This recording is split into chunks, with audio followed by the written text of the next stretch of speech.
ಎಲ್ಲರಿಗೂ ನಮಸ್ಕಾರ. ಮಿತಾಸ್ ಕಿಚನ್ಗೆ ಸ್ವಾಗತ. ಸ್ನೇಹಿತರೆ, ಇವತ್ತಿನ ರೆಸಿಪಿ ಬಂದು ಚುರುಮುರಿಯಿಂದ ಒಂದು ಹೆಲ್ದಿಯಾದ ಬ್ರೇಕ್ಫಾಸ್ಟ್ ರೆಸಿಪಿಯನ್ನು ಮಾಡುವ. ಹಾಗಾದರೆ ಬನ್ನಿ, ಮಿತಾಸ್ ಕಿಚನ್ಗೆ ಹೋಗುವ ರೆಸಿಪಿ ನೋಡಿಕೊಂಡು ಬರುವ. ಇಲ್ಲಿ ಇವಾಗ 2 ಕಪ್ಪು ಮಂಡಕ್ಕಿಯನ್ನು ತಗೊಳ್ಳುವ. ಮಂಡಕ್ಕಿ ಅಂತ ಹೇಳ್ತೇವೆ, ಚುರುಮುರಿ ಅಂತ ಹೇಳ್ತೇವೆ, ಹುರಿ ಅಕ್ಕಿ ಅಂತ ಹೇಳ್ತೇವೆ. ನಮ್ಮ ಈ ಕಡೆ ದಕ್ಷಿಣ ಕನ್ನಡದಲ್ಲಿ ಇದನ್ನು ಹುರಿ ಅಕ್ಕಿ ಅಂತ ಹೇಳ್ತೇವೆ. ಒಂದು 2 ಕಪ್ಪು ಹುರಿ ಅಕ್ಕಿ ತಗೊಳ್ಳುವ. ಇವಾಗ ನೋಡಿ, 2 ಕಪ್ಪು ಚುರುಮುರಿಯನ್ನು ಹಾಕಿಕೊಂಡಾಯಿತು. ಇವಾಗ ಇದಕ್ಕೆ ಚುರುಮುರಿ ಮುಳುಗುವಷ್ಟು ನೀರನ್ನು ಹಾಕಿಕೊಳ್ಳುವ. ನೀರು ಸ್ವಲ್ಪ ಜಾಸ್ತಿ ಹಾಕಿಕೊಳ್ಳುವ. ನೀರು ಹಾಕಿ ಒಮ್ಮೆ ಚೆನ್ನಾಗಿ ವಾಶ್ ಮಾಡುವ. ಒಂದು 2 ನೀರಲ್ಲಿ ಚೆನ್ನಾಗಿ ವಾಶ್ ಆಗಬೇಕಿದು. ಅಂದರೆ ಇದರಲ್ಲಿ ಧೂಳೆಲ್ಲ ಇರ್ತದಲ್ಲ, ಅದೆಲ್ಲ ಹೋಗಬೇಕು. ಇವಾಗ ನೀರನ್ನೆಲ್ಲ ಹಿಂಡಿ ತೆಕ್ಕೊಂಡ್ರೆ ಆಯಿತು. ನೀರನ್ನೆಲ್ಲ ಹಿಂಡಿ ಒಂದು ಪಾತ್ರೆಗೆ ಹಾಕಿಕೊಳ್ಳುವ. ನೋಡಿ ನೋಡಿ ಎಷ್ಟು ಧೂಳೆಲ್ಲ ಉಂಟು ನೋಡಿ. ಇದನ್ನೆಲ್ಲ ತೆಗೆದ್ರೆ ಆಯಿತು ಹಿಂಡಿ. ಈಗ 2 ನೀರಲ್ಲಿ ಇದನ್ನು ತುಳಿಬೇಕು. ಇವಾಗ ಮಂಡಕ್ಕಿಯನ್ನೆಲ್ಲ ಚೆನ್ನಾಗಿ ವಾಶ್ ಮಾಡಿ ಒಂದು ಸ್ವಲ್ಪ ನೀರುಂಟು, ಪೂರ್ತಿ ಡ್ರೈ ಆಗಲಿಲ್ಲ. ಅಂದರೆ ಹಿಂಡಿ ತೆಗೆದಿದ್ದೇನೆ, ಸ್ವಲ್ಪ ನೀರಿನ ತೇವಾಂಶ ಉಂಟು. ಇವಾಗ ಇದನ್ನು ನಾವು ಒಂದು 15 ನಿಮಿಷ ಹೀಗೆ ಮುಚ್ಚಿಡುವ. ಅಂದರೆ ನಮಗಿಲ್ಲಿ ಹುರಿಯಕ್ಕಿ ಚೆನ್ನಾಗಿ ನೆನಿಬೇಕು, ಮಂಡಕ್ಕಿ ಚೆನ್ನಾಗಿ ನೆನಿಬೇಕು. ಇವಾಗ ಇಲ್ಲಿ ಮಿಕ್ಸರ್ ಜಾರ್ ತಗೊಂಡಿದ್ದೇನೆ. ಅದಕ್ಕೆ ಈಗ 1/4 ಕಪ್ಪಿನಷ್ಟು ರವೆಯನ್ನು ಹಾಕ್ತಿದ್ದೇನೆ, ಬಾಂಬೆ ರವೆ. ಅದಕ್ಕೆ ಈಗ ಒಂದು 2 ಟೇಬಲ್ ಸ್ಪೂನ್ನಷ್ಟು ಕಡಲೆ ಹಿಟ್ಟನ್ನು ಕೂಡ ಹಾಕ್ತಾ ಇದ್ದೇನೆ. ಹಾಗೆ 2 ಮೆಣಸು, ಕಾಯಿ ಮೆಣಸು. ಸ್ವಲ್ಪ ಖಾರ ಜಾಸ್ತಿ ಬೇಕು ಅಂತಿದ್ರೆ ಜಾಸ್ತಿ ಹಾಕಿಕೊಳ್ಬೋದು. ಹಾಗೆ ನೋಡಿ, 2 ಎಸಳು ಬೆಳ್ಳುಳ್ಳಿ, 1 ತುಂಡು ಶುಂಠಿ. ಇವಾಗ ಇದಕ್ಕೆ ರುಬ್ಲಿಕ್ಕಾಗುವಷ್ಟು ನೀರನ್ನು ಹಾಕಿಕೊಳ್ಳೋ. ಒಂದು ಅರ್ಧ ಲೋಟದಷ್ಟು ನೀರನ್ನು ಹಾಕಿ ನಯವಾಗಿ ರುಬ್ಬಿಕೊಂಡು ಮಸಾಲೆಯನ್ನು ಗ್ರೈಂಡ್ ಮಾಡಿಕೊಂಡಾಯಿತು.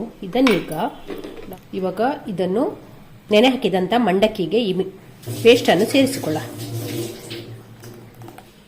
ಇವಾಗ ಇದಕ್ಕೆ ಕಟ್ ಮಾಡಿ ಇಟ್ಟುಕೊಂಡಂಥ ಕ್ಯಾಪ್ಸಿಕಮನ್ನು ಹಾಕ್ತಾ ಇದ್ದೇನೆ, ಚಿಕ್ಕದಾಗಿ ಕಟ್ ಮಾಡಿ ಇಟ್ಕೊಂಡಂಥ ಕ್ಯಾಪ್ಸಿಕಮ್. ಹಾಗೆ ಟೊಮೆಟೊ, ಒಂದು ಅರ್ಧ ಟೊಮೆಟೊ ಚಿಕ್ಕದಾಗಿ ಕಟ್ ಮಾಡಿ ಇಟ್ಕೊಂಡಿದ್ದೇನೆ. ನೀವು ಕ್ಯಾರೆಟ್ ತುರಿಬೇಕಾದ್ರೂ ಹಾಕಿಕೊಳ್ಬೋದು. ಹಾಗೆ ಇಲ್ಲಿ ಈರುಳ್ಳಿ, ಒಂದು ಸಣ್ಣದಾದ ಈರುಳ್ಳಿ ಸಣ್ಣದಾಗಿ ಕಟ್ ಮಾಡಿ ಇಟ್ಕೊಂಡಿದ್ದೇನೆ, ಅದನ್ನು ಕೂಡ ಇದಕ್ಕೆ ಹಾಕುವ. ಹಾಗೆ ಇಲ್ಲಿ ಚಿಲ್ಲಿ ಫ್ಲೇಕ್ಸ್ ಹಾಕ್ತಾ ಇದ್ದೇನೆ. ಹಾಗೆ ಗರಂ ಮಸಾಲ ಪೌಡ್ರು.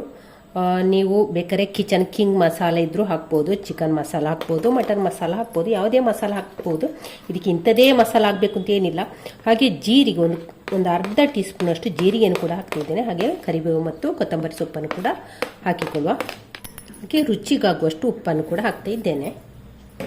ಹಾಕಿ ಒಮ್ಮೆ ಚೆನ್ನಾಗಿ ಕೈಯಲ್ಲಿ ಎಲ್ಲವನ್ನು ಕೂಡ ಹಿಜುಕಿ ಒಮ್ಮೆ ಚೆನ್ನಾಗಿ ಮಿಕ್ಸ್ ಮಾಡಿದರೆ ಆಯಿತು. ಅಂದರೆ ನಮಗೆ ಇಲ್ಲಿ ಮಂಡಕ್ಕಿ ಎಲ್ಲ ಚೆನ್ನಾಗಿ ಸ್ಮ್ಯಾಶ್ ಆಗಬೇಕು. ಆ ರೀತಿ ಕೈಯಲ್ಲಿ ಒಮ್ಮೆ ಈಗ ಚೆನ್ನಾಗಿ ಸ್ಮ್ಯಾಶ್ ಮಾಡಿಕೊಂಡು ಕಲಸಿಕೊಂಡ್ರೆ ಆಯಿತು.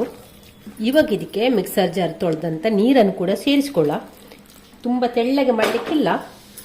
ಹಾಕಿ ಒಮ್ಮೆ ಚೆನ್ನಾಗಿ ಮಿಕ್ಸ್ ಮಾಡುವ. ಕೈಯಲ್ಲೇ ಮಿಕ್ಸ್ ಮಾಡಿಕೊಳ್ಳ. ಟೇಸ್ಟ್ ನೋಡಿಕೊಳ್ಳಿ, ಉಪ್ಪು ಖಾರ ಎಲ್ಲ ಕರೆಕ್ಟ್ ಉಂಟನ್ನು ನೋಡಿಕೊಳ್ಳಿ. ಜಾಸ್ತಿ ಖಾರ ಬೇಕೆನಿಸಿದವರು ಖಾರ ಹಾಕಿಕೊಳ್ಬೋದು. ರೆಡ್ ಚಿಲ್ಲಿ ಪೌಡ್ರನ್ನು ಬೇಕಾದ್ರೂ ಸೇರಿಸಿಕೊಳ್ಬೋದು. ಹಾಕಿ ಚೆನ್ನಾಗಿ ಮಿಕ್ಸ್ ಆಯಿತು. ನೋಡಿ, ಈ ರೀತಿ ಮಿಕ್ಸ್ ಮಾಡಿ ಇಟ್ಕೊಂಡಿದ್ದೇನೆ. ನೋಡಿ, ಈ ರೀತಿ ಅಂದಾಜಾಗ್ತದಲ್ಲ. ಇವಾಗ ಇಲ್ಲಿ ಒಂದು ಪಡ್ಡು ಕಾವಲಿಯನ್ನು ಸ್ಟವ್ ಮೇಲೆ ಇಟ್ಟಿದ್ದೇನೆ. ಅದಕ್ಕೆ ಈಗ ನಾವು ಒಂದು 1/4 ಟೀ ಸ್ಪೂನಷ್ಟು ಎಣ್ಣೆಯನ್ನು ಹಾಕಿಕೊಳ್ಳುವ. ಸ್ವಲ್ಪ ಎಣ್ಣೆ ಹಾಕಿದರೆ ಸಾಕು. ಇವಾಗಿಲ್ಲಿ ಎಣ್ಣೆ ಚೆನ್ನಾಗಿ ಬಿಸಿ ಆಗಿದೆ. ಈಗ ನಾವು ಕಲಸಿಟ್ಟುಕೊಂಡಂಥ ಬ್ಯಾಟರನ್ನು ಇದಕ್ಕೆ ಹಾಕಿಕೊಳ್ಳುವ.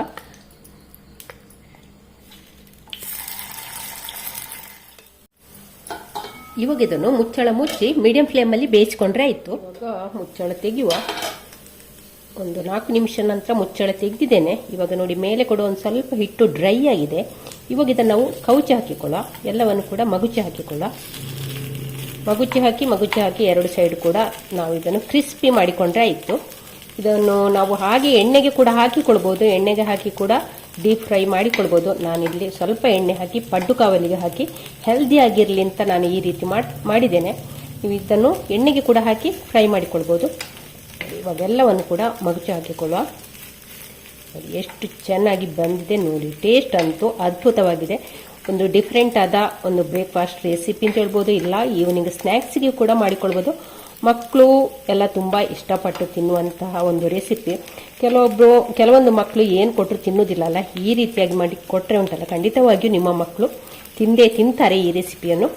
ನೋಡಿ, ಇನ್ನು ಈ 2 ಸೈಡ್ ಕೂಡ ಚೆನ್ನಾಗಿ ಕ್ರಿಸ್ಪಿ ಆಗಲಿ. ನೋಡಿ, ಇವಾಗ ನೋಡಿ ಚೆನ್ನಾಗಿ ಕ್ರಿಸ್ಪಿ ಆಗಿದೆ ಎರಡು ಸೈಡು ಕೂಡ. ಹಾಗೆ ನೋಡಿ ಬೆಂಕಿಯನ್ನು ಮೀಡಿಯಂ ಫ್ಲೇಮಲ್ಲಿ ಇಟ್ಕೊಂಡೇ ಇದನ್ನು ಬೇಯಿಸಬೇಕು. ನೋಡಿ ಚೆನ್ನಾಗಿ ಆಗಿದೆ. ಹಾಗೆ ಚೆನ್ನಾಗಿ ಎದ್ದು ಬರ್ತದೆ, ಏಳುದಿಲ್ಲ ಅಂತ ಏನೂ ಸಮಸ್ಯೆ ಇಲ್ಲ. ನಮ್ಮ ಯಾವ ಕಾವಲಿಗೆ ಹಾಕಿದ್ರೂ ಸಹ ಇದು ಎದ್ದು ಬರ್ತದೆ, ಬಳವಾದ ಕಾವಲಿ ಆದರೂ ಸಹ ಎದ್ದು ಬರ್ತದೆ, ನಾನ್ ಸ್ಟಿಕ್ಕಲ್ಲಿ ಮಾತ್ರ ಅಲ್ಲ. ಇವಾಗ ಇದು ಆಗಿದೆ. ಇವಾಗ ಇದನ್ನೆಲ್ಲ ಒಂದು ಪ್ಲೇಟಿಗೆ ತೆಗೆಯುವ. ತುಂಬಾ ಹೆಲ್ದಿಯಾದ, ರುಚಿಕರವಾದ ಮತ್ತು ಒಳ್ಳೆ ಘಮ ಭರಿತವಾದ ಒಂದು ಬ್ರೇಕ್ಫಾಸ್ಟ್ ರೆಸಿಪಿ ಇಲ್ಲ, ಈವ್ನಿಂಗ್ ಕೂಡ ಜಟ್ಪಟ್ ಅಂತ ಇದನ್ನು ಮಾಡಿಕೊಳ್ಬೋದು. ಒಂದು 10 ನಿಮಿಷಕ್ಕೆ ಇದನ್ನು ರೆಡಿ ಮಾಡಿಕೊಳ್ಬೋದು ಅಂತ ಒಂದು ಸ್ನೇಹಿತರೆ. ನಮ್ಮ ಮಂಡಕ್ಕಿ ಇಲ್ಲ ಚುರುಮುರಿ ಇಲ್ಲ ಹುರಿ ಅಕ್ಕಿಯ ಪಡ್ಡು ಅಂತ ಹೇಳ್ಬೋದು, ಇಲ್ಲ ವಡ ಅಂತ ಹೇಳ್ಬೋದು. ಎಷ್ಟು ಚೆನ್ನಾಗಿ ಬಂದಿದೆ ನೋಡಿ. ಹೊರಗಿಂದ ಕ್ರಿಸ್ಪಿಯಾಗಿ, ಒಳಗೆ ಸಾಫ್ಟ್ ಆಗಿ, ತುಂಬಾನೇ ಚೆನ್ನಾಗಿ ಅದ್ಭುತವಾಗಿ ಸೊಗಸಾದ ರುಚಿಯುಳ್ಳ ಒಂದು ಪಡ್ಡು. ನೀವು ಕೂಡ ಒಂದ್ಸಲ ಟ್ರೈ ಮಾಡಲೇಬೇಕಾದಂಥ ರೆಸಿಪಿ. ಫೇಲ್ ಆಗೋ ಚಾನ್ಸೇ ಇಲ್ಲ, ಅಷ್ಟು ಚೆನ್ನಾಗಿದೆ. ಹಾಗೆ ಇದನ್ನು ನೀವು ಬ್ರೇಕ್ಫಾಸ್ಟಿಗೆ ಮಾಡ್ಬೋದು, ಇಲ್ಲ ಈವ್ನಿಂಗ್ ಸ್ನ್ಯಾಕ್ಸಿಗೆ ಕೂಡ ಮಾಡ್ಬೋದು. ಇದಕ್ಕೆ ನಾನು ಕಾಯಿ ಚಟ್ನಿ ಮಾಡಿದ್ದೇನೆ. ನೀವು ಟೊಮೆಟೊ ಕೆಚಪ್ ಒಟ್ಟಿಗೆ ತಿನ್ಬೋದು, ಇಲ್ಲ ಟೊಮೆಟೊ ಚಟ್ನಿ ಒಟ್ಟಿಗೆ ತಿನ್ಬೋದು, ಇಲ್ಲ ಅಂತೆಯೇ ಕೂಡ ತಿನ್ಬೋದು. ತುಂಬ ಸೊಗಸಾದ ರೆಸಿಪಿ. ಹಾಗೆ ಈ ವಿಡಿಯೋ ಇಷ್ಟ ಆದರೆ ಪ್ಲೀಸ್ ಒಂದು ಲೈಕ್ ಮಾಡಿ, ಶೇರ್ ಮಾಡಿ. ಚಾನಲ್ಗೆ ಯಾರಾದರೂ ಹೊಸಬ್ರಿದ್ರೆ ಪ್ಲೀಸ್ ಸಬ್ಸ್ಕ್ರೈಬ್ ಮಾಡಿಕೊಂಡು ಚಾನಲನ್ನು ನೋಡಿ. ಥ್ಯಾಂಕ್ ಯು ಸ್ನೇಹಿತರೆ.